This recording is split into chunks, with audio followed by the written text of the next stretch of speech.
Well, I suppose to begin this, it would be nice to know what you believe and why. That's probably a good starting question. All right, so now this is and I understand the atheist argument because a lot of things that religious people say and do are very convoluted. So it's like, but I'm just gonna you can question anything I have and I'll try my best to answer it. But for the most part, the reason I am religious is because I was brought up in a religious family. So that's just the root of everything. When I was in my teens, I started questioning a lot of things. I had very huge problems with religion itself. Whenever I had a question for my pastor, like, I was just curious, which religion are we talking about? okay, I don't, I, in a base sense, I would say Christianity, but I don't really prescribe to any specific denomination. Like, Biblical literalism? Or are we talking a more liberal version of Christianity? definitely more liberal.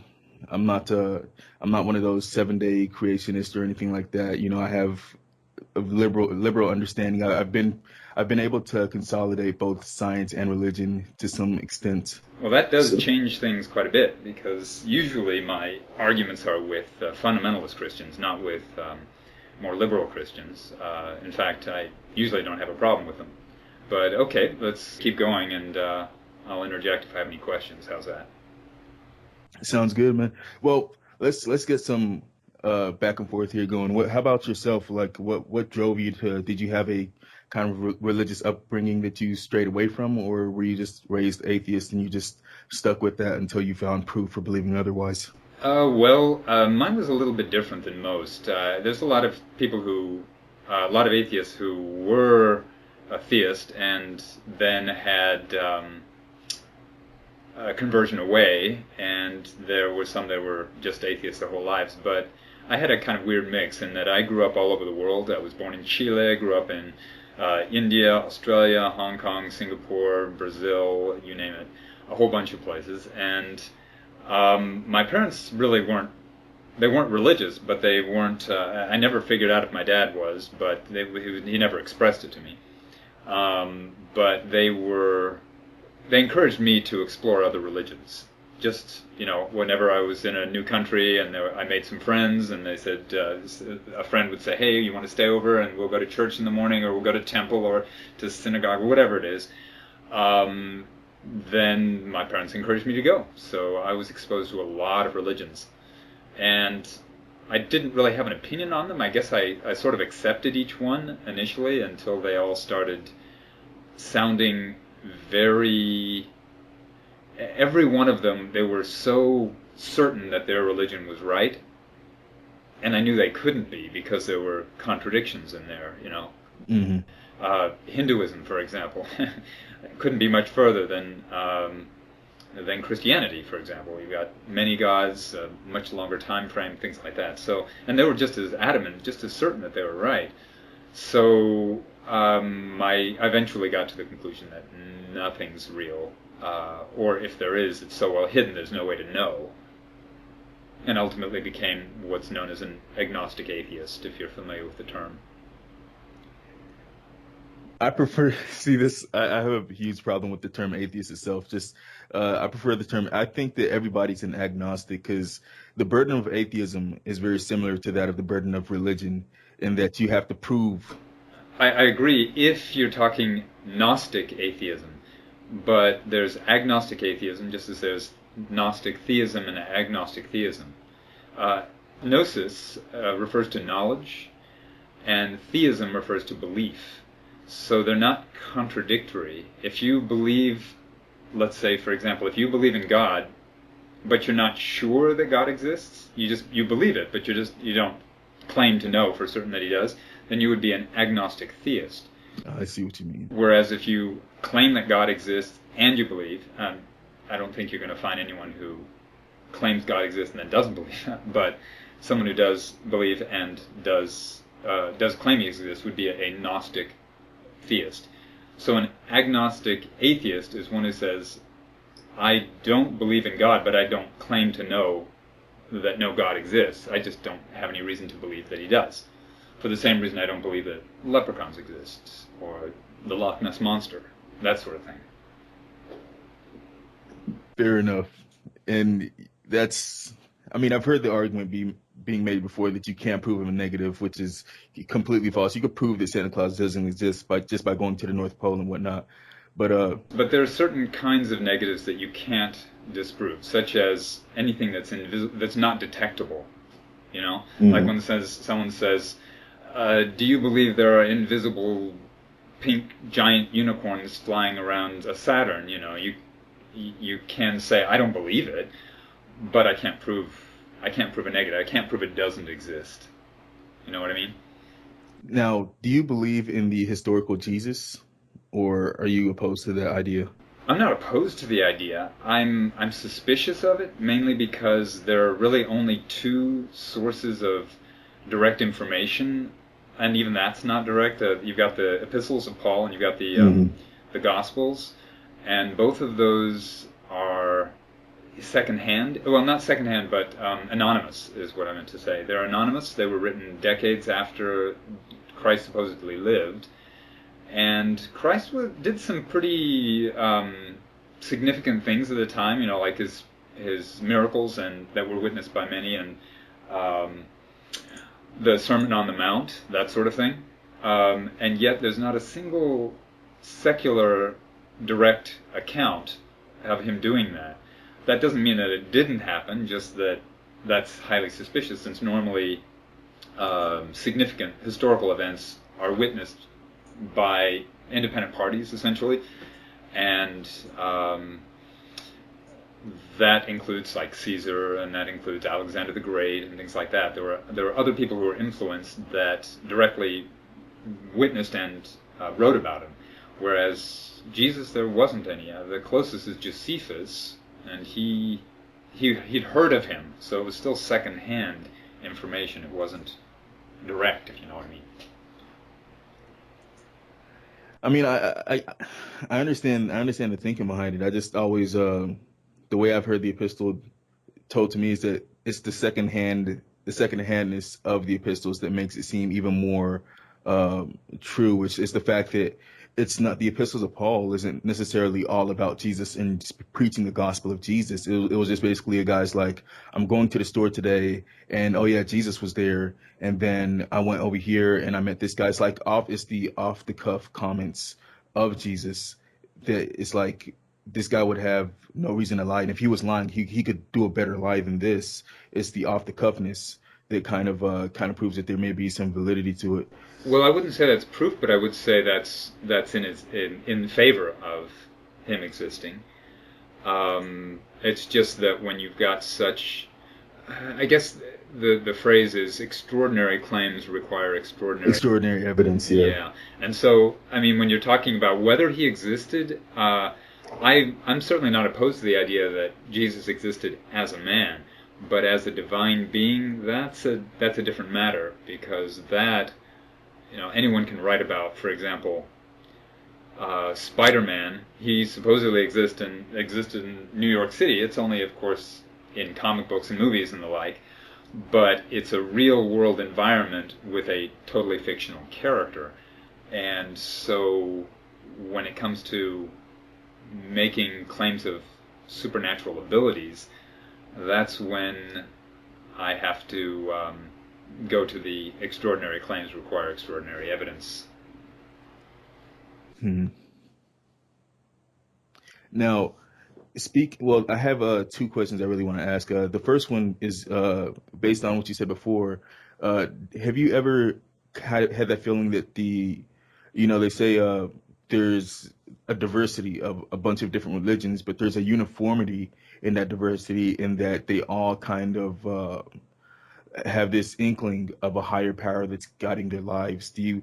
And a lot of times when I speak to an atheist, even really strong atheists, it'll come to that breaking point to where they're not really an atheist as much as they think they have an inkling that something is there, but they're just so anti Christianity or anti a denomination that they're just not going to let you have it. So you'll poke around for a little bit and you'll find like, well, they kind of have a belief in a soul in a sense. They're not like strictly nihilist, or I think that's the word, I'm not sure, but they have a inkling of a kind of higher purpose. They just don't want to give it to religion so badly that they kind of deny it when you so I mean, I guess to get to my straightforward question, have you ever felt like there's a kind of just the fact that we all as a people have this kind of notion that there's a higher power out there? Do you think that speaks to something, or do you think that's purely just like it said, the serfs looked up to the servants looked up to the lords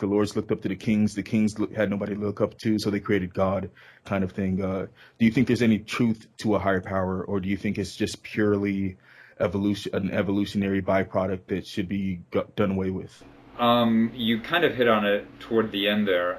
First, a lot of people do come from a religious background when they become atheists, and so they carry a lot of the, I'm going to say baggage, but I don't mean that pejoratively. They carry a lot of baggage from their religion, and that can include the experiences they may have felt at some point. Because it is, there's a lot of power in crowds, and being convinced of something, it can make you experience things that may not necessarily be true. But my perspective, I never, although I would say I was a Christian briefly at some point as a child, I never had that that sensation that any greater power exists. And interestingly enough, I actually have a degree in evolution. I was the first person in my college to get that. It was a minor, but I took more courses in that, so call it what you will. But I did do a lot of studying on the evolution of psychology included in that. And there is a propensity for the human brain to attribute life to things. And there's a good evolutionary reason for that. If you're walking along and you see the shadow of a bear coming out of the woods towards you, if you stop and say, is that a bear or not, or if your brain just didn't register that as a bear, and it was a bear, you'd be dead, and you wouldn't pass on your genes. Whereas if you see something that's vaguely bear-like and you panic and start running, chances are that, well, if it wasn't a bear, okay, you wasted a little energy, but if it was a bear, you may have saved your life, and therefore you can pass on your genes, that sort of thing. So that's one of 3 or 4 different evolutionary effects that would be naturally selected for. And so there's also the fact that we have such a long upbringing as a species. We have a long childhood, and we have to learn a great deal from our parents, more so than just about any other species. And so it makes sense for us to look up to some greater power, our parents. And we lose that as we age. And we realize that our parents are just people like us. They're not godlike beings as we first see them when we're toddlers and young children. And so that can play into that sense of loss. There must be something out there that's bigger. And there's a couple of little things along those lines, but those give you the idea of where I'm coming from on that. But having said that, I haven't felt that sense of there's some greater power up there. I guess my answer is no.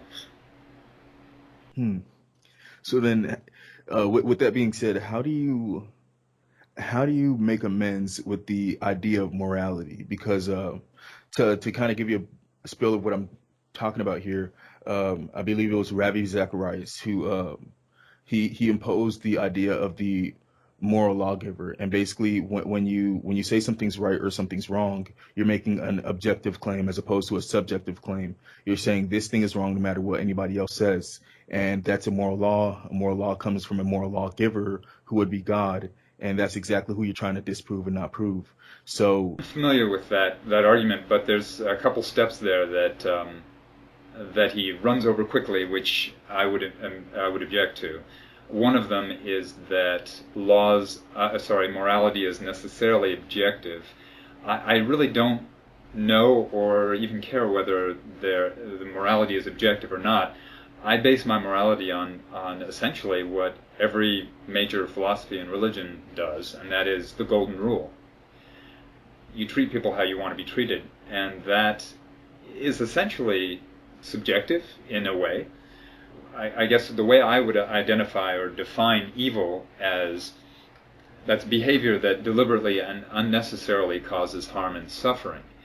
Now, let me interject real quick because, see, and it's always going to go here because this is the best example, but if that's your standpoint, then how can you justify saying that somebody like Hitler, or do you even try to justify or say that somebody like Hitler was wrong when he tried to exterminate all the Jews for the betterment of his country? Because him and all the Germans that followed him honestly felt like the Jews were the downfall of the nation. They were living in poverty, and when they came together with that ideal, they literally became a superpower. They started taking over nations and getting rid of these Jews, and in doing that, they, I mean, how could you say, at what's your basis for saying that Hitler was wrong is basically what I'm asking, I guess. Because I wouldn't want to be treated the way he treated the Jews. That's what it boils down to. But here, let me turn it around on you a little. Moses went through and exterminated a lot of people under God's orders, supposedly according to the Bible. He did some pretty brutal things. He ordered, he and others of the Israeli tribes, they went through and were ordered to slaughter babies. There's some pretty nasty things. Yet those were supposedly good because they were ordered by God. Hitler believed, according to his own writings and speeches he gave, that he was doing God's work. He thought that the Jews had become corrupted and that it was his manifest destiny, essentially, to correct the problem by eliminating this corrupting influence. So I'm sure he did not think of himself as evil. And I'm sure Moses didn't think of himself as evil either. But they were both working from the same playbook in a sense, believing that God was telling them what to do. And what they did was something we would call objectively evil, even though they would not call it that. So there is a certain amount of subjectivity, even in the most extreme of circumstances. Now, I understand what you're saying. I just don't like the idea of you ascribing Christianity to Hitler. I would agree that he was religious in some sense, because he did believe in the occult and whatnot, but I don't think he was a Christian. But I mean, well, he was raised a Catholic. He yes. claimed to be Catholic. He had Gott mit uns, which in German means, I happen to be learning German, Gott mit uns means God is with us, on their belt buckles. He had their officers began their day with prayers. I just was over in Germany and spoke with a woman who'd survived during that time. She was a little girl during that time period. And everyone in Germany was Catholic, very strongly. It was a much stronger force than, or influence on the people than the government was. And so, yeah, it's almost certain that Hitler was at least a Catholic. I know there's some Christians who don't believe Catholics are real Christians, but No, I don't. But that's a story for another day, I suppose. But okay, but so here's a second thing about this thing you brought up. With Hitler being okay, so Moses and Hitler are both Christians, quote unquote, but we have to kind of put everything in perspective, so to speak. Hitler did a lot of things in the name of God, but we have no reason to believe that he was actually sent on a mission of God. While if we're going to believe that Moses actually did the killing and murders that he did in the quote unquote the name of God, then we also have to believe that he also, walked the people through the Red River. I think it was the Red River, the Red Sea, and freed all his people from the Pharaoh with the use of all the my mind's all the the story of Moses, all the magic and stuff from God and whatnot. But I mean, you can't cherry pick from religion and say, okay, well, Moses did all these killings in the name of God. Hitler did all these killings in the name of God. But Moses, in the same story, did a lot of other things in the name of God. So you can't say, well, those things were a lie, but Moses did do this, and we're comparing this thing that Moses did to. I'm really not saying that that they are true or not in this instance. What I'm saying is that the only evidence that one has that Hitler was a Christian and believed that he was doing God's work was his actual writings, what he actually said. And that's the same for Moses. He was the one who said, God told me these things, and that information is what was passed down and eventually became codified in the Old Testament. So there's not that much of a difference. I mean, I guess what I'm saying is that, and Hitler did some good things too. I'm not saying that Moses couldn't have done some good things. People are more complex than pure evil or pure good. And I would agree with that. But the thing I'm bringing up here is the fact of the cherry picking is that we know the reason why Moses believed he was sent from God, which is because, the burning bush, then he went and he freed all his people from the pharaohs, parted the sea, and then he killed some people. Now, there's a chain of causation there, and that he doesn't just jump to a step forward, which is killing these people. There were a bunch of different things before that led him to believe that he was on a righteous path. We have no reason to believe that, Hitler went through the same process where he had, this revelation from God. He did these things and God endowed him with these special abilities that further emboldened his belief in what he was doing. There's a kind of bit of nitpicking there in a sense, because Hitler did feel that his were the ultimate people. I mean, he was an Aryan after all, or at least Aryan supporter, and he felt that the rest of the world was stepping on the German people who were rightly deserved to rule, according to him. And that was after World War I. There was a lot of oppression placed on Germany to pay back exorbitant sums and all this sort of thing. And so he thought he was actually doing good, not just for the people, but a sort of future that he was supposed to bring about. And you could say his early successes in politics and in battles would be equivalent to Moses' claims of freeing the Israelites from the Egyptians. There's a lot of questionable evidence about that whole story in itself. After all, there's no evidence that there were people lost for 40 years wandering around in a desert. There's no artifacts, there's no writings on that of any sort. It doesn't jive with historical evidence. Not saying that it's impossible that it happened, just that it makes it very suspicious. So then the question I would pose to you is that from a Christian standpoint or from a religious standpoint, how could I differentiate people who are actually doing God's work from those who are claiming to be doing God's work? Because, at the end of the day, well, I mean, the way I always like to argue it is when people bring up Hitler saying that he was religious in some way or manner, I'd say, well, the Bible says thou shalt not kill. So if he killed somebody and the Bible says thou shalt not kill, then at the end of the day, was he really a Christian? Of Moses, exactly. But so then the question I'm trying to bring up is that, is it even possible? Am I trapped here? It's like the old saying, if could God create a rock so big that he himself could not lift it? If he can, then he's not all powerful. And if he can't, then he's not all powerful. Am I trapped right now in this paradox of, okay, no matter what happens, you can even make the same reference to Saddam Hussein and say, okay, well, Saddam Hussein was a religious militant. He believed he had a divine destiny, a manifest destiny, a divine command in some way or sense. You can make that same relation to almost any fanatic in the world. That's right, including both sides of the Crusades, for example. So then, at what point how do I even defend myself? Because anybody could make that distinction and, make that correlation over to Christianity, to Moses, or anybody in the Bible who killed anybody really, and say, they are the same. It's kind of like I see what you're talking about here, and I would have to think about that because, quite frankly, I'm approaching it from a very different angle in the sense that, to me, what people think is totally irrelevant. It's how people behave that matters.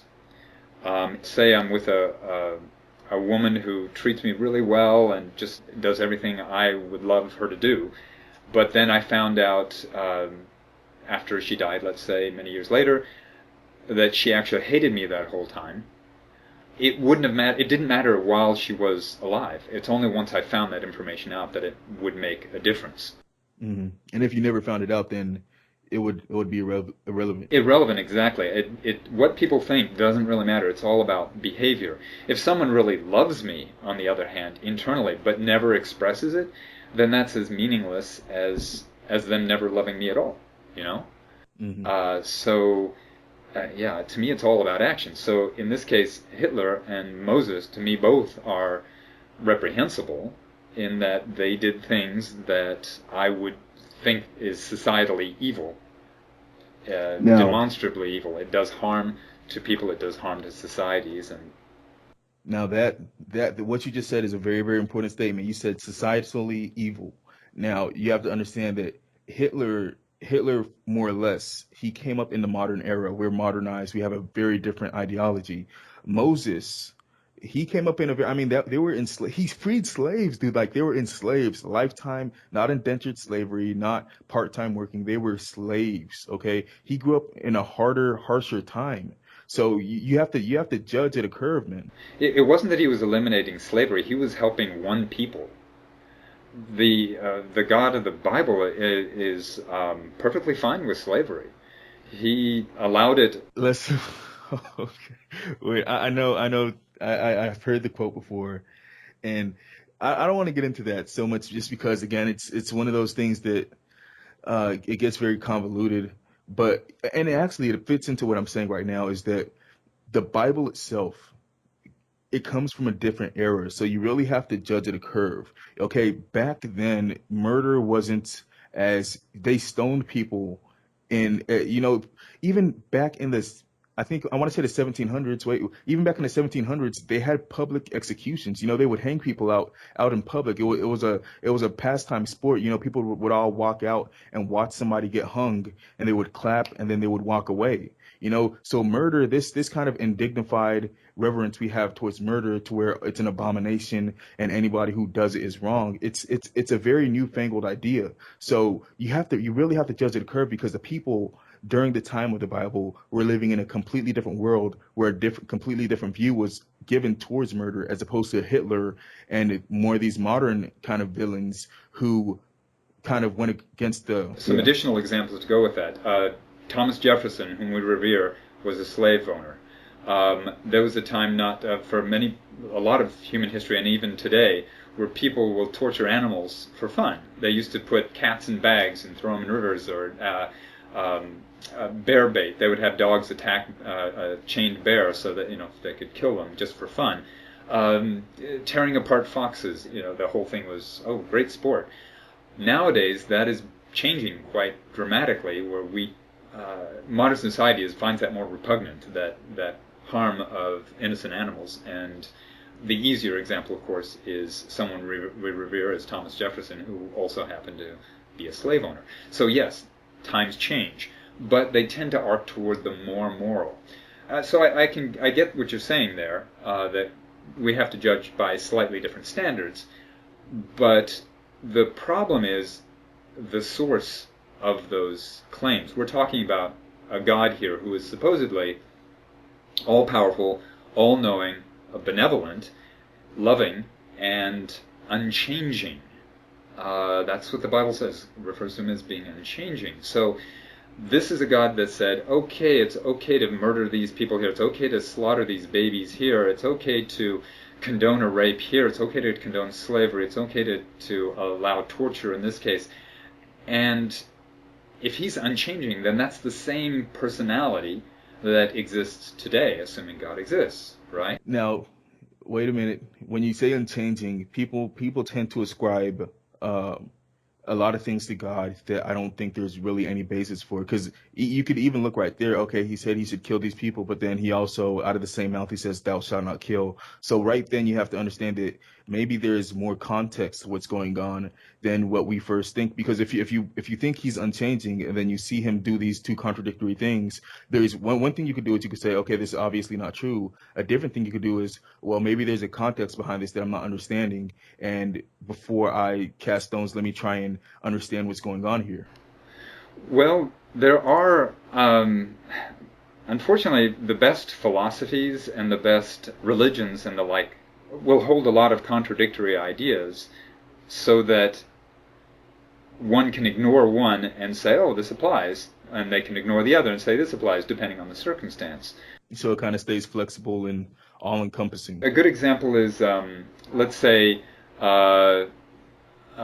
haste makes waste, which implies you should take your time. And then there's the early bird catches the worm. I'm just using this as a simple example, where you have sayings that work in one circumstance and you have a different saying that works in another circumstance. And our brains are good at compartmentalizing these things so that we ignore the ones that seem contradictory and we focus on the ones that seem to fit. So if we have let's say a religion that has don't do this, but then has do this here, and they're both contradictory, you end up ignoring the part that doesn't fit the circumstance and pay attention to the one that does, and that way one ends up saying, well, there aren't any contradictions, when in reality there are, at least read from a purely literal standpoint. From a neutral standpoint even. There's two... there are certain things that are in the Bible that are definite contradictions. I can find a couple examples. For example, God never having been... that no man can see the face of God. That's mentioned in several places. And yet there are several places where God met people face to face. When was this? Oh, let me see. Because if you're like in Moses' case, that's he appeared as a burning bush. Because the way I always thought is that, well, I don't want to go into my theory of how angels and stuff, but I always felt like God and angels were higher dimensional beings in a sense. So and just like a 2D person wouldn't be able to fully see a 3D person. A 3D human being wouldn't be able to fully see or comprehend a higher dimensional being. So in that case, you can't really... Flatland really well describes that whole idea of different dimensions. Yeah, Flatland. I read excerpts from it. I haven't gotten around to reading the whole thing. I think can't remember if that's a book or... It's a very, very old book, but it's good for challenging one's perspectives a little. But what I'm saying is, like, this, supposedly Moses, Jacob, Abraham, and Isaac were the four people who saw God face to face. Literally, they said face to face. And yet it says no one can see God. No one has seen the face of God, or no one can see God's face and live. Come on, man. See, that's and again, that's a literal standpoint. That's if they say face to face. If I'm wearing a mask and you meet somebody face to face, can be literally looking at one's face, or that could be literally being in one's presence, as in, body to body, me in front of you, as opposed to everybody who has to speak to him through prayer. They actually don't have to pray because he is in their presence. That's another way of looking at it. Yes. However, they are very clear in the descriptions here. I'm just trying to find one right now. Yeah, maybe if I could get like a quote or something, I could get a better appreciation. Yeah, it won't take me very long here. Okay, this is John 1:18. No one has ever seen God, but the one and only Son, who is himself God and is in closest relations with the Father, made it. Okay, so basically, no one has ever seen God, is what it says, all right? And then we look at Exodus 33:20. This is just reinforcing the same thing. You cannot see my face, for no one can see me and live. Then we look at Genesis 32:30. Where it says, so Jacob called the place Peniel, saying, it is because I saw God face to face, and yet my life was spared. Face to face, you're not going to say face to face unless you're seeing someone actually face to face. But more exactly is Moses, I believe. I think this is it. Who said, God said also to Moses, I am the Lord. I appeared to Abraham, to Isaac, and to Jacob as God Almighty. And finally,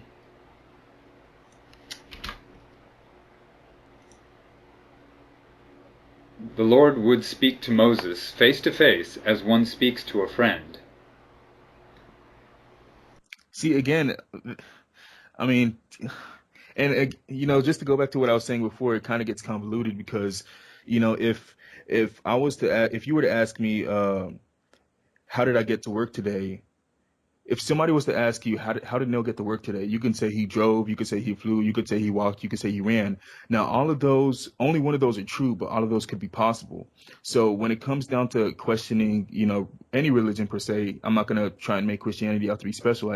This could pertain to different religions, but when it comes down to questioning different motives or reasonings behind God, there are 1,000 different reasons I could give you as for why something is happening. And they could all be wrong because only one of them could be true. But it kind of gets convoluted to where it's hard to find. It's hard to find it. It's kind of like the old saying, you can't see the forest through the trees. There's so many different kind of answers out there, and so many different kind of, some answers are better than others, and it's kind of hard to. So every time you could say something, and I can spitball something out in the back of my head to say, okay, that kind of explains it, but it also kind of seems unconvincing. So.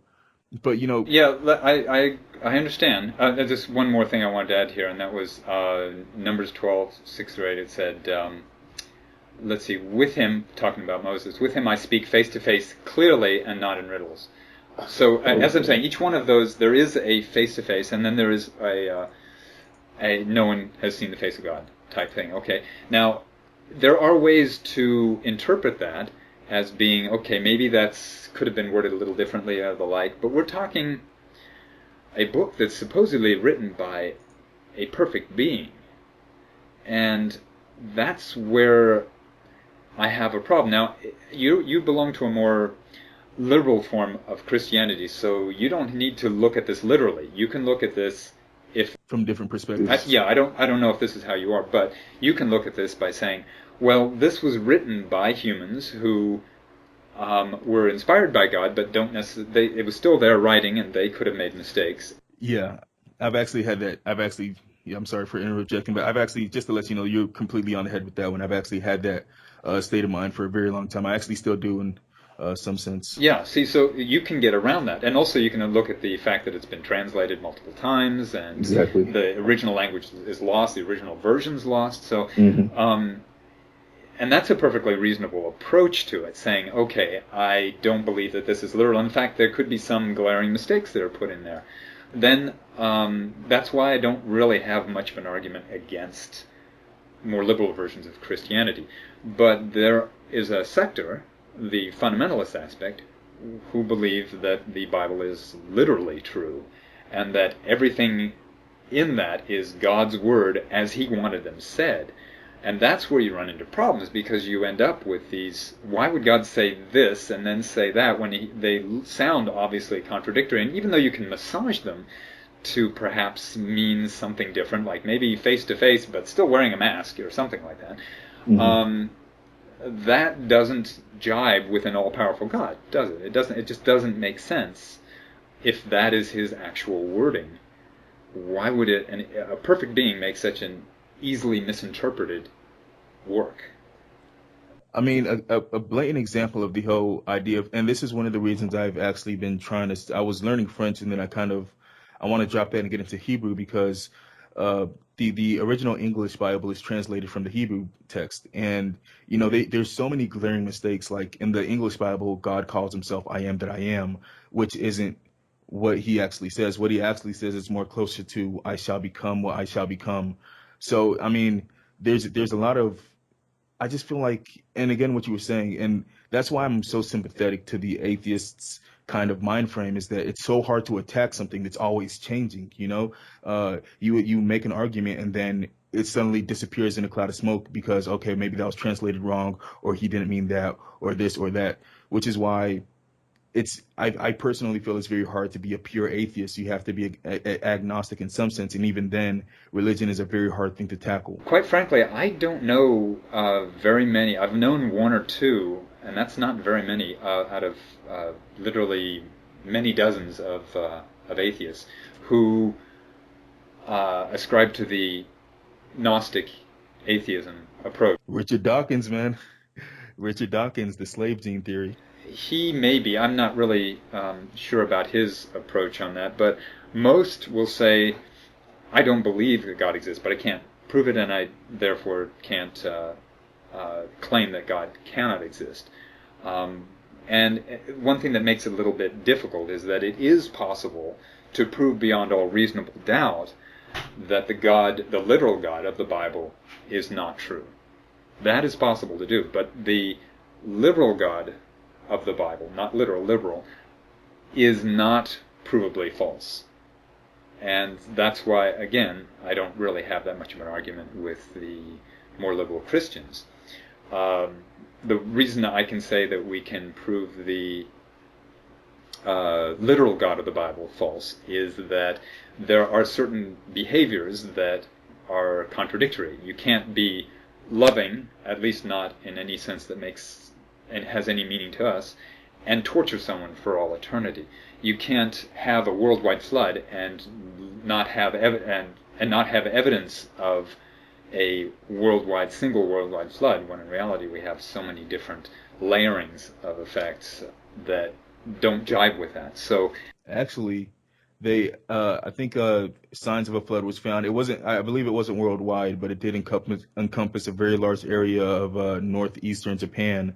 Yeah, that's possible. In fact, every culture has its flood stories, and which a lot of the literalists will point to. But the thing with a flood theory is that none of them jibe for the exact same time period, and they also that it's not the same kind of story. The thing is, most people throughout history have lived in floodplains or close to oceans where they're affected by tsunamis and things like that. So it's not surprising that every culture has experienced floods. But if you try and look at them closely, you find that they don't all coincide with a single time frame, and there's no Noah's Ark story except for that one, the Judeo-Christian tradition. The others don't have that kind of story. They've got people that have been around for 50,000 years, like in the case of the Australian Aborigines.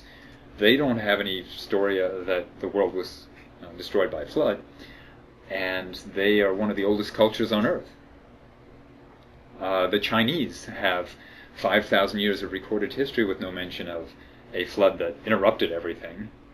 So if there was a flood, it makes sense that it was in a more localized environment. And perhaps there was someone who built a boat and put some animals on it. But then you try and reconcile that with how many actual species there are on this planet and how fast. I mean, there's some say, well, they didn't take two of every species because there are just too many. So they took two of every kind, and they don't define kind, making it a small enough group to fit on a single boat.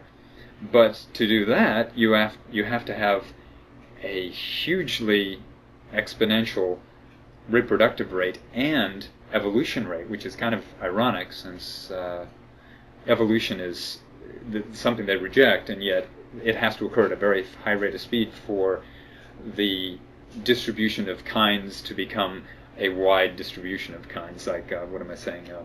Wolves becoming all species of dogs, becoming all species of fox, and all that sort of thing.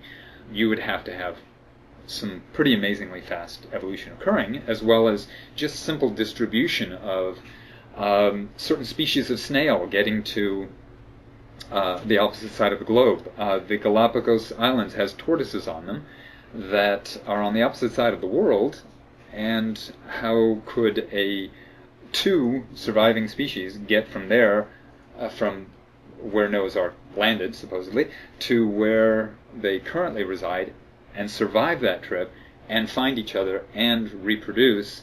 Then you've got the kangaroos, and let's go with echidnas, very slow-moving critters down in Australia, and your penguins down in South America, down in, well, it could be South America, but also Antarctica. That's a really difficult thing for an aquatic creature to do, to find its way all the way there, first over land, and then swim down there. It starts going into the realm of the super absurd. However, the whole story doesn't have to be literal if you're not a biblical literalist. It can be a local thing. You know what I mean? Yeah, no, completely. I completely understand. So that's why it's I disagree with, but don't feel that there's necessarily any greater rationality or something with a more liberal Christian, because they can change their perception of Scripture to match reality rather than forcing reality to match the Scripture. Hmm. And I mean, it's a hard thing because that's the position I'm in, and I'm aware of it. I'm aware that that's what's going on. I'm aware that that's what's happening, but it's not something that I don't know. It's like C.K. Lewis, I believe, said it best when he said, "There's a difference between reason for believing and evidence for believing. The reasons I believe are more subjective, personal to me and my personal experiences, things I've experienced that I've ascribed to God, things that I find, you're driving. To be honest, I should be dead. I've had like at least 10 life-ending experiences that I should have died from, and then I'm still here, So, there's a lot of things that could happen that you ascribe to God. And, again, it's like you're walking down the forest and you see a shadow that looks like a bear. And, I'm going through life and I see something kind of miraculous that happens, and I immediately ascribe it to God. And it's a tough position because I kind of understand it. See it from, in my case, I've actually had, of course, similar circumstances. I happen to be 53 years old. I don't know how old you are. How old are you, by the way? 24. 25 now. Okay, so there's fairly big difference there. But I've lived a fairly long life. I should have died several times as a kid because I ate mothballs. At one point, I had an appendix that exploded inside me. I lived in different countries where the medicine was yikes. In some instances, I still managed to survive. I've had motorcycle accidents. I've survived cancer twice, and I didn't lose a single hair due to it. That's kind of some pretty impressive things there. And in the military, parachuting accidents, things like that. So these sorts of things, one can say, if one has a worldview that there is a God who's looking after you, then naturally one is going to ascribe supernatural explanations for surviving those kinds of events. But I haven't done that. I mean, I was just like, whoa, I've been lucky. Wow, that was a good doctor. My system can heal itself pretty well. Wow, I'm really glad I barely missed that fence post. That sort of thing. And there is such thing as luck and circumstance. Personal experience, though, is something that, by definition, is personal. You can't really give it to somebody else. One has to have it oneself. And the problem with trying to say that, okay, God exists because of a personal experience I have, is that it doesn't work for someone else. If they were to accept it, they would be irrational in a sense, because we all know that people hallucinate, people misinterpret, some people are insane, and some people just plain lie. Those are such common things that occur every day that when someone says, hey, I just saw a UFO and I was picked up by aliens, that's it's a personal experience that we have no reason to believe whatsoever. Exactly. That doesn't mean it didn't happen, and it doesn't mean that you aren't actually having a personal relationship with a deity. It just means that doesn't help anyone who has not had that experience. That is only a personal experience and can only be used as a personal experience. Now, one thing that I've kind of the one thing that's kind of emboldened my faith in religion is just the fact that the way that things operate on a quantum level is just so mysterious, and like quantum entanglement, or even the split, what's it called? The split fit, the twin slit theory, or the split fit. Yeah, I mean, just the fact that the way things operate on a quantum level is just so paradoxical and nonsensical. There, I don't know, man. It's just, it kind of goes back to the argument of intelligent design, that everything just kind of falls to place and nothing makes sense, and yet we're all here walking through this. It just, I don't know, man. It just seems everything. It just gets to a point where it's so surreal that you kind of think that there almost has to be. And again, the same way I can kind of convolutedly walk my way through this world, kind of changing my perception of the Bible. An atheist can really do the same thing. You could break anything down. Again, I really like C.K. Lewis because I believe he was one of the last theistic thinkers. But what he basically said was that in his book, The God in the Docks, he kind of says anybody can take something and break it down to its axiomatic starting point, and that doesn't really disprove anything. You can have a guy that's sitting there talking to you, and you could say, okay, this is a human being with a soul and a mind, he's speaking to me. Or you could just say, well, he's just a brain with chemicals in that head, and what he's saying, he can't really have an opinion. He's just a bunch of chemicals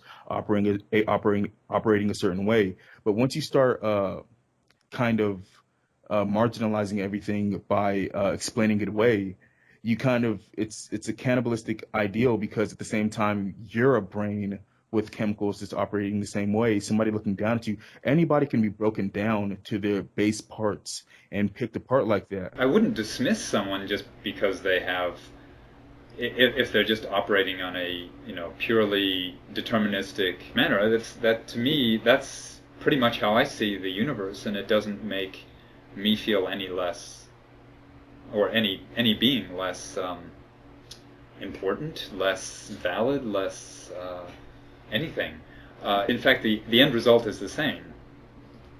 But it's more speaking towards the notion of discrediting something by explaining the process by which it comes about. Like a good example was the example you gave of the bear in the forest. If you see a shadow, if you don't recognize that shadow for what it could be, then you could die. While evolutionarily, if you do see that shadow for what it could be, then you end up running, and it could save your life. And then that's why people could do that. And in a sense, you explain away the emotion or the experience through logic, but it's a kind of self-destructive way to, you can't apply that kind of thinking to everything in life. You can't apply everything. You can't, I don't know if you kind of get the point I'm saying. I'm just trying to say that atheists, I think everything does have a plausible naturalistic explanation. I mean, can you give me an example of something that doesn't? everything has a naturalistic explanation, but the explanation itself does not debunk or counter the experience or the emotion behind it. It's the two are correlated in a strong sense. So if I have if I feel like my life was saved in a sense, right? Divine providence. You can explain it away by saying luck or something like that, but I don't know what I'm trying to say here. I'm just trying to say that Well, do you feel perhaps that there would be a loss of the sense of awe and majesty of the experience by being able to quantify it in purely naturalistic terms? exactly. That's I think you kind of caught what I'm trying to say, is that when you look at things from a purely pragmatic point of view, you kind of lose sight of the experience itself. The same way you would lose sight of the mind you're speaking to when you start questioning, oh, he's just a brain with chemistry and stuff like that. The same way you could lose sight of the individual. You again, like I said before, you can't see the forest because of all the trees. The same way you lose sight of the individual, the mind, the soul that you're speaking to, just because you kind of break it down to he's a brain, synapse, and all that stuff. You can. That's purely a perspective thing, I think, because I have seen that before with people who grow up with this constant I'll say an awareness of a God influencing their lives and providing in their lives and creating in their lives. And then when they become exposed to atheism, they're wondering, what do you do with with the loss of all this majesty? The thing is, though, that coming from a purely atheistic perspective, that majesty is from a completely different location. The whole idea of a fluctuation in some quantum field creating a burst of energy which expands into a universe with matter in it, and becoming that matter interacting and becoming more and more complex, subatomic particles becoming atomic particles, becoming molecules, becoming the first nascent life forms, becoming more and more complex multicellular life forms, and leading to a very complex ecosystem. To me, that is breathtaking. And I'm a writer, but I don't think I'm quite as eloquent as someone like Neil deGrasse Tyson when he describes the same sort of... he captures very well the sense of beauty and awe and wonder of a naturalistic universe unfolding. And it's a perspective thing. I don't feel that there's anything taken away from a non-theistic universe. I see a different form of awe, if that makes sense to you. But to kind of press that opinion a little bit more, how can you actually make that assertion without actually even trying to experience it the latter way? Like going back to the example I gave of a person who's having a conversation with somebody else, you can kind of take in the kind of the mind you're speaking to, or you can kind of marginalize it to just a brain with the chemistry and synapses and different electrodes and whatnot. But those are two different perspectives. And if you're coming from a standpoint of marginalization to where you're strictly trying to explain things away, then you can't make that comparison to, I guess it would be more, what's the word?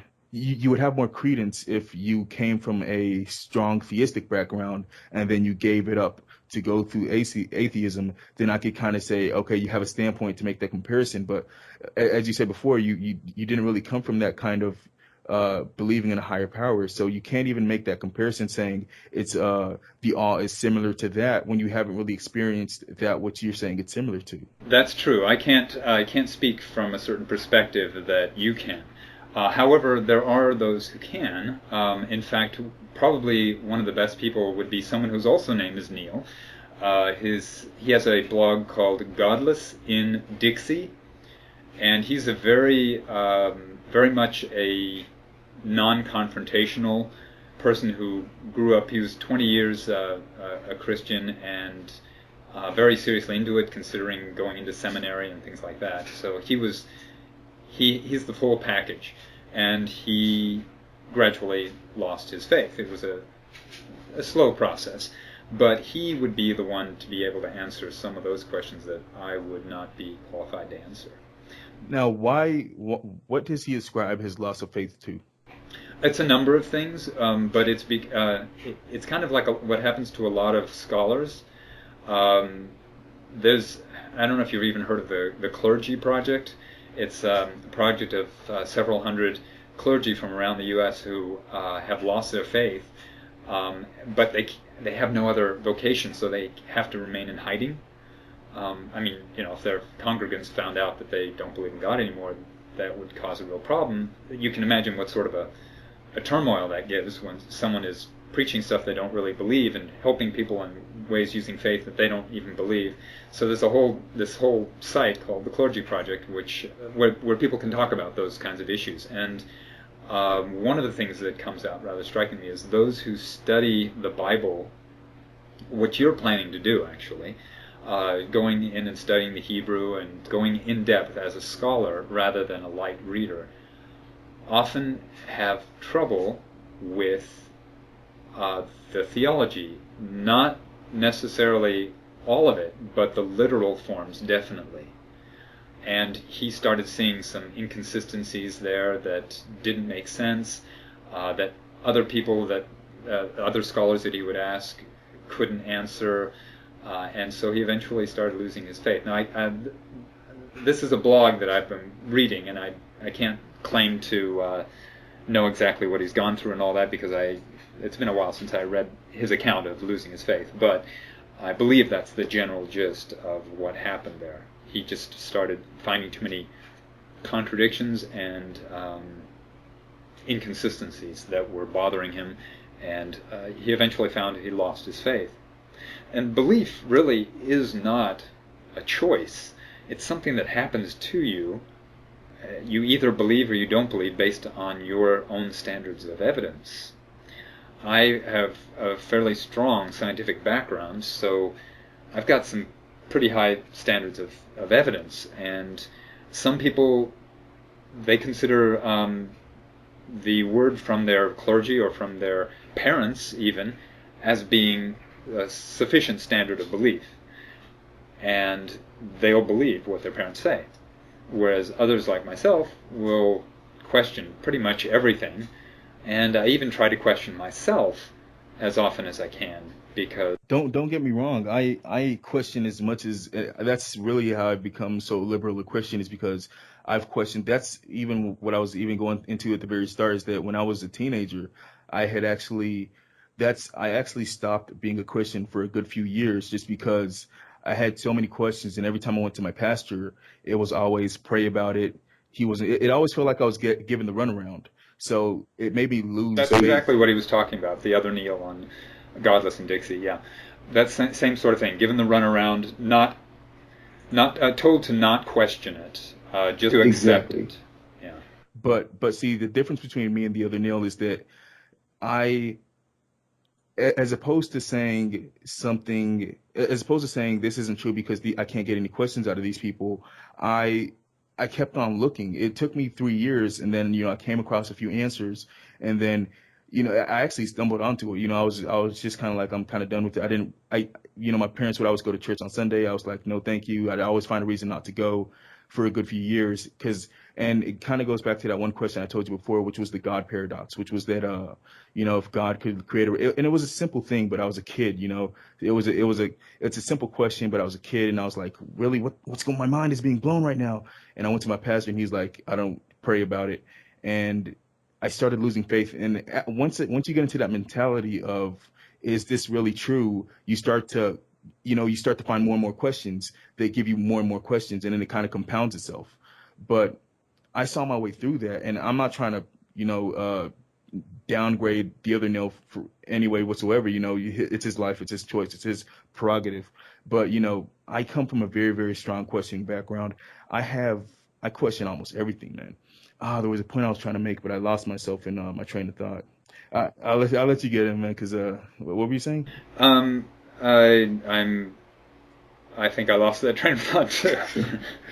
Oh no, yeah. What I was saying was that whole about the rock too heavy that he can't lift it.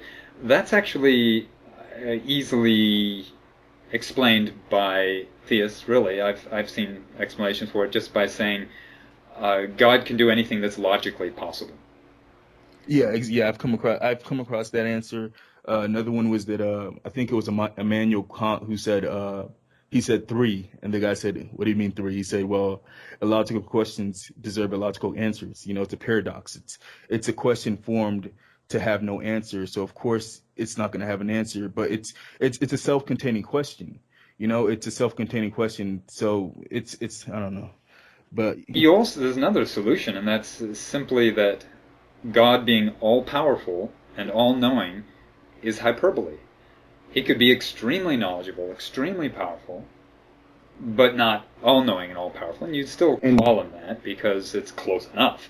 actually, he could be all powerful, because the term all powerful really only means that he's the most powerful person that we know of. So if nobody else can create a rock so heavy they can't lift it, then You can say it's just the strongest among among whatever exists. Exactly. But that's not, of course, how the literalists interpret it. They will take it as all-powerful in the sense that he can do anything. And that's where I start having my arguments, basically. The whole idea that he's just very powerful is actually... there's an interesting possibility which I've read up on that I found kind of amusing, and that's the idea that we live in a virtual universe. Are you familiar with that? Does that tie in? I think the one I'm thinking of is the Clam cosmological argument. Is that it? No, no. It's the idea that are you familiar with virtual worlds that exist now, like EverQuest, World of Warcraft, these computer games that have these persistent game worlds that you can play in? Yeah, yeah, yeah. Okay. There are, well, when I first looked at this, there were only a handful of these worlds that existed. Now there are, I think, hundreds of them.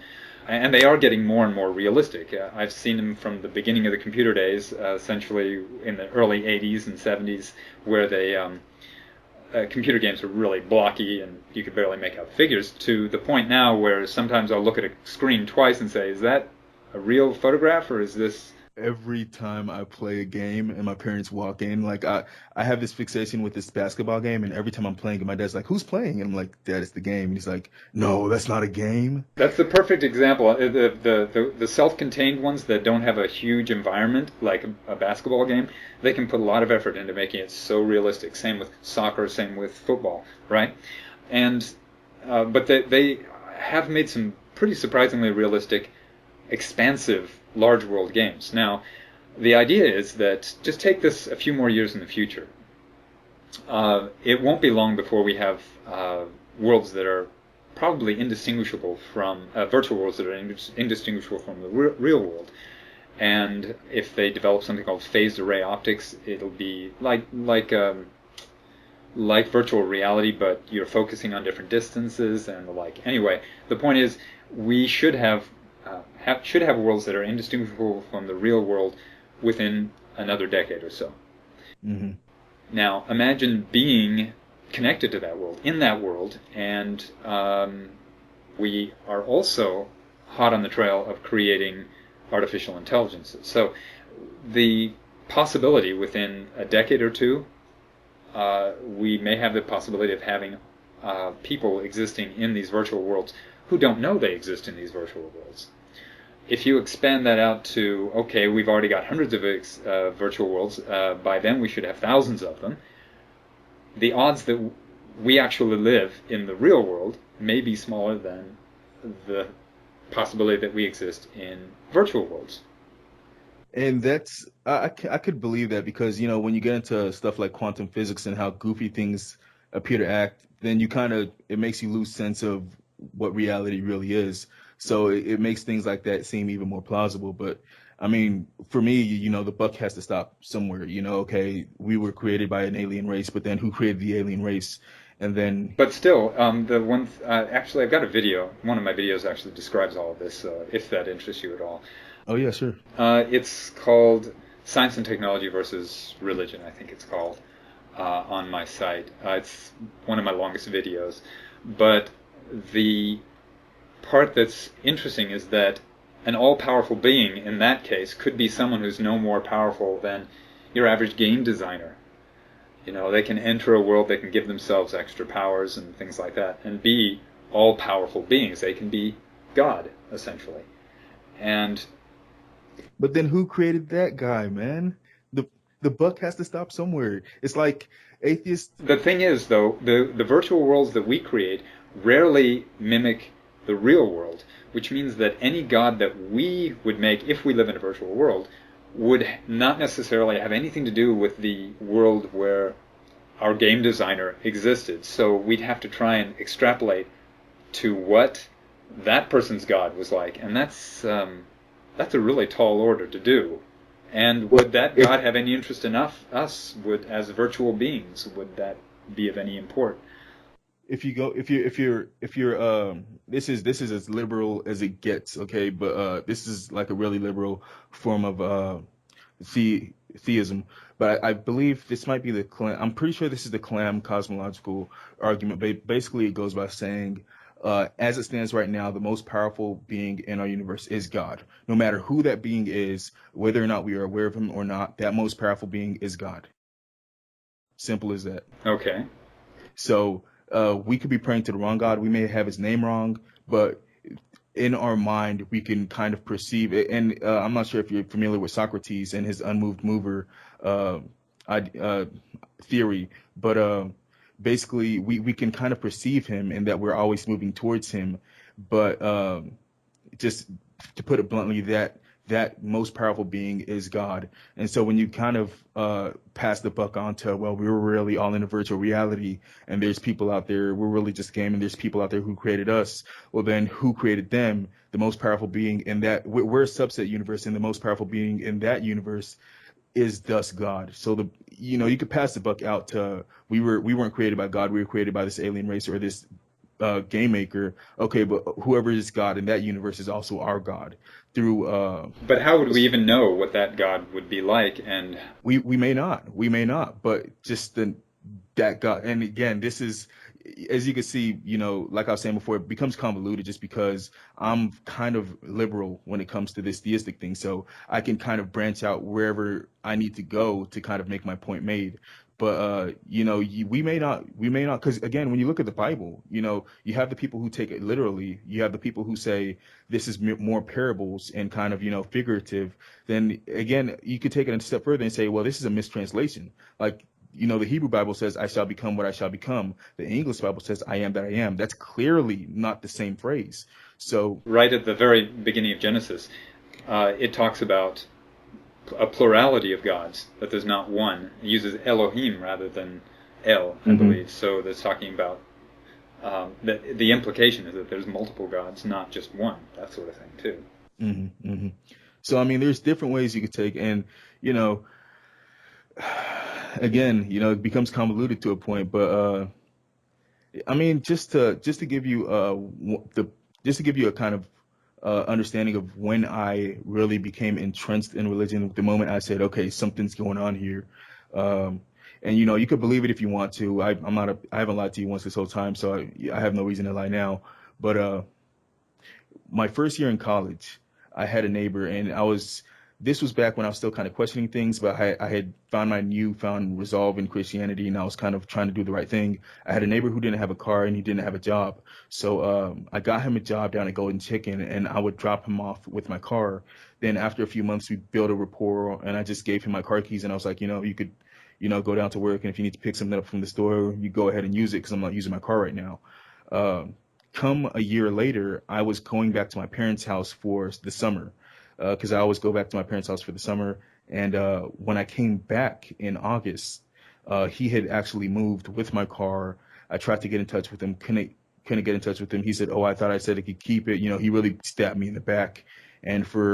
And my parents were really upset. They were like, "Why would you trust this guy? Why would you give him a car?" And I was like, I was just stupid.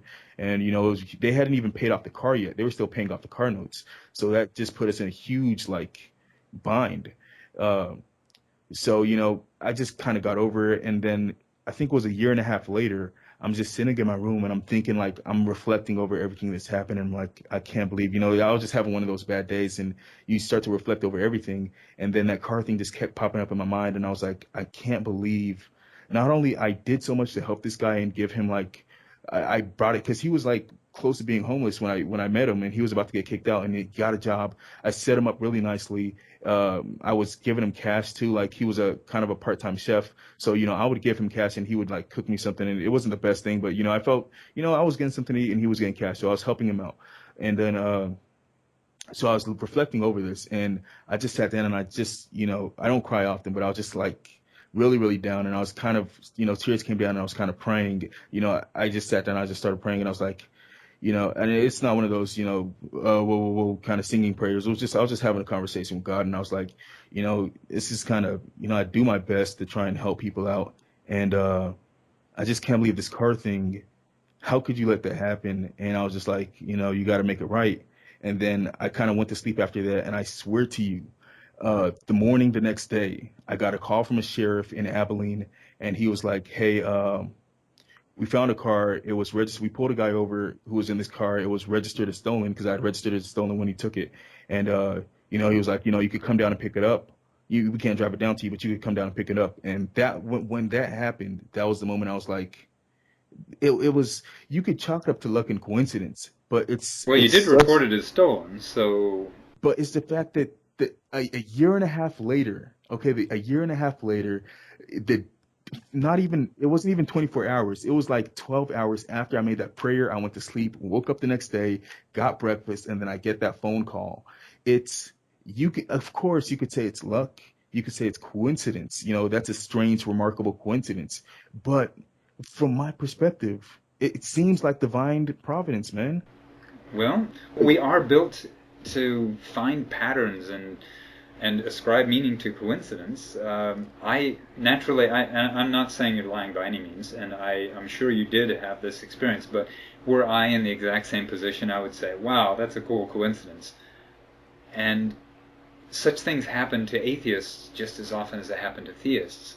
So Occam's razor just makes me err on the side of naturalism.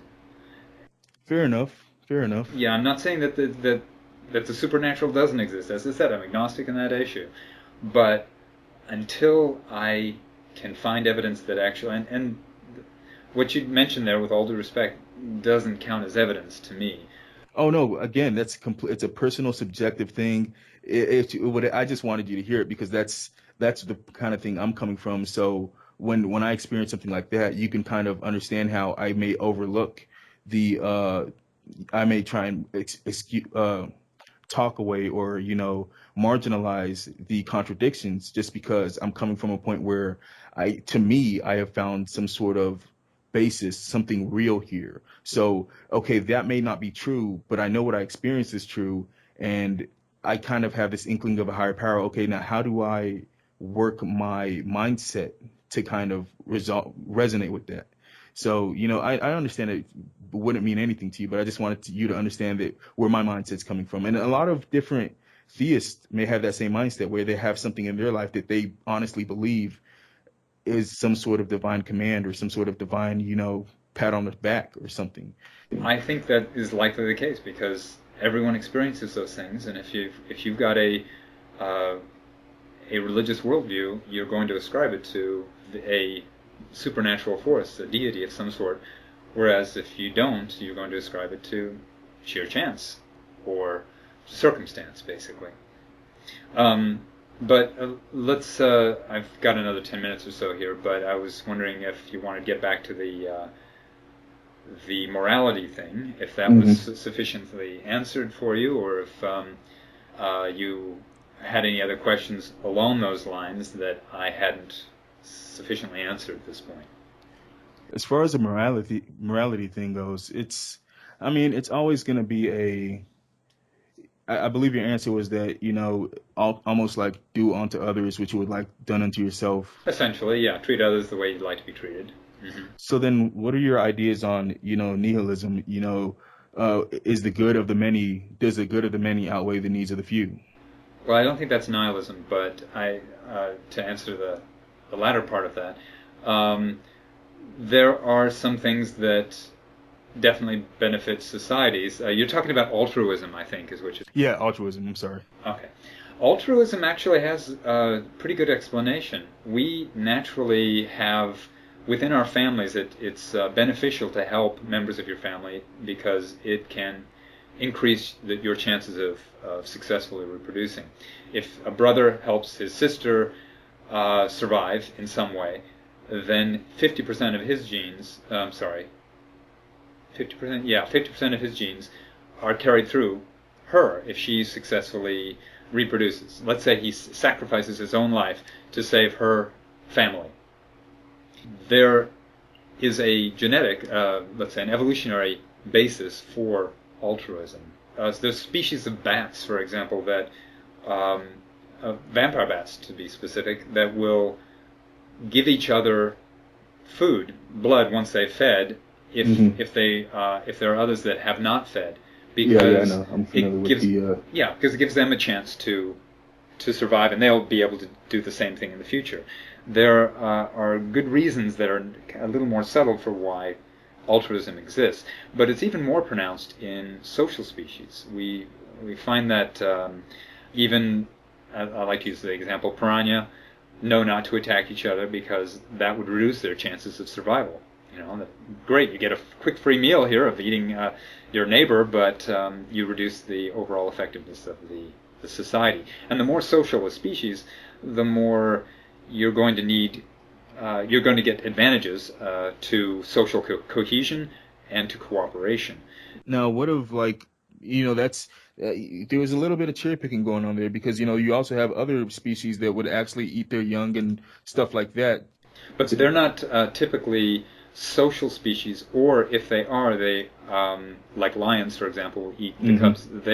What they're doing is trying to preserve their genetic heritage, not the genetic heritage of the previous head of the pride. So in humans, you do find there are certain conflicts that can occur, but we can extend our attitude towards our families, towards our genetic legacy. We can extend it to others. That's why we are kind to pets. We like our pets. We treat them with love and affection, even though we obviously aren't trying to breed with them and become, they're not going to be carrying on our genes. It's just an extension of what we already have as survival-based beings in a social context. Now, wait a minute. I think we're straying a little bit away from the original question. It was that to put it more bluntly, would you kill Hitler if it meant you could save the Jews? Yeah, that's yes and no. I've read articles that said that perhaps things would have been worse. It's like a major earthquake. If you could stop an earthquake that was an 8.0 that killed a lot of people, would you do it? Okay, but then it just builds up the tension, and then there's a 10.0 that kills a lot more people. So I'm a little ambivalent on the idea, but if it would actually save the people and not turn into an even greater disaster down the road, and I knew that, then yes, I would kill one to save many. Now, would you kill one to save two? That's a possibility too. It really depends on context. I'll give you one that really will mess you up. If you had, let's say you've got a train track, there's a switch that you're in control of. You happen to be right beside a switch. Oh yeah. Yeah, are you familiar with that? Yes. Okay, so basically, would you throw the switch to go kill kill one person in order to prevent the train from going and killing 5 people? You're familiar with that, right? Yes. Okay. Well, most people can say, yes, I would throw the switch to have it go kill 1 person and save 5.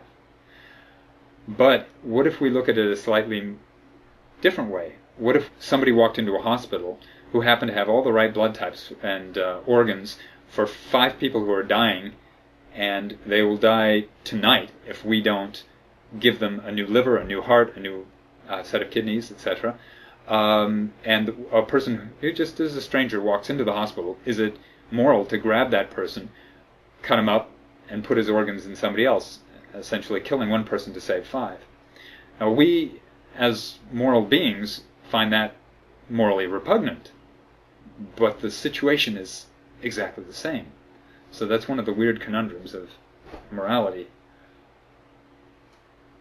Do you understand what I was saying there?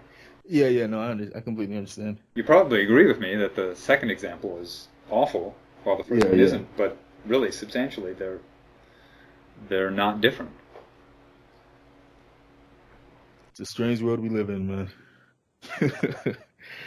It's what it always comes down to. It's just a crazy world. We all have different opinions, different ideas, different notions, and that's the beauty of it, If we were all the same, then that would just defeat the purpose of evolution and whatnot. So and through diversity is where you have greater survival for when circumstances change, and we're in a constantly changing world, so diversity is very helpful to have. I think I want to ask you one last question before we end this.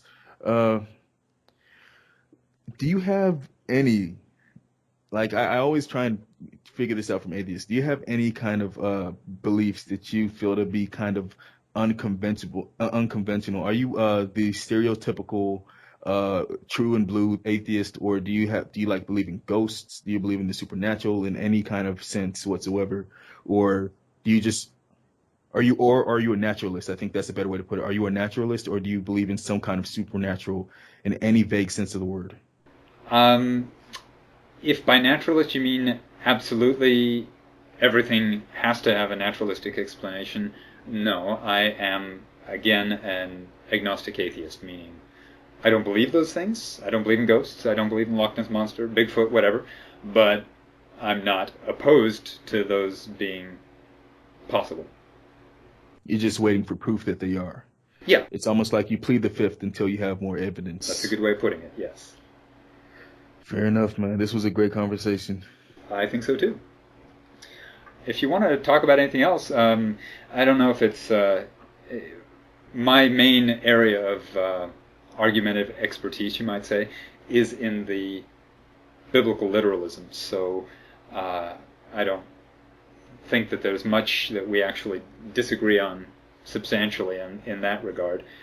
But if you have any other things that you'd like to talk over, question, or whatever, I'm open to the idea. All right.